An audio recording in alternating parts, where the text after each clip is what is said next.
that painting, that's actually the oldest painting in the show. I painted it when I lived in Seattle, and that was a scene from my studio at the time. Those were my two studio neighbors, people who I knew very, very well. But so the imagery is based in real life. It's based in autobiography. A lot of my work is based on real scenes, real situations, real people. But you don't have to know the stories to approach the work. I try to turn them into symbolic images, take the emotions from life and make them accessible to anyone.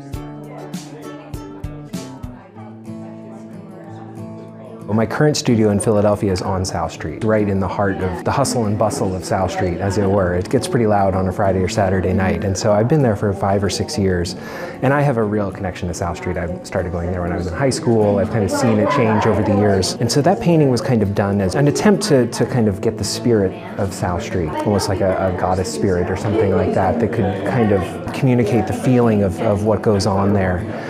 So she is made up of all scenes from South Street, and it seemed appropriate in a way to have the painting fractured a little bit. There's a little bit of confusion, it's a little mixed up.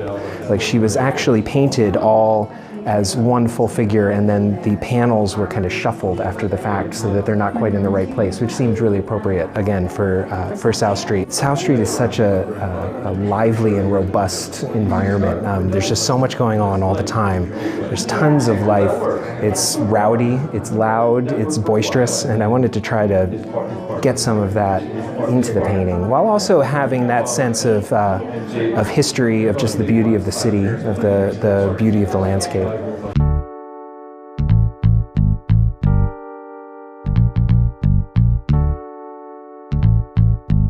Al Gurry, he's a local painter. Al was my life drawing teacher when I was in high school. I've known Al since I was about 14 years old. He is an elder statesman of the Philadelphia arts community. Everyone knows Al. That is a portrait of Al in his studio, and I painted the painting in his studio over the course of 2 summers. It was all done from life. I would go and set up in his studio and sit there on Sunday afternoon. He, in addition to being a successful artist, an author, and a teacher, he's also an animal rescue advocate.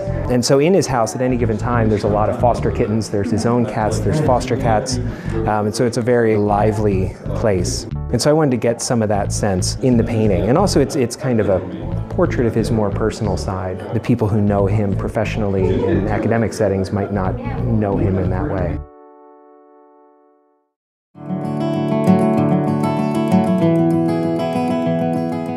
So this one's called the Golden Ring. It's a self-portrait.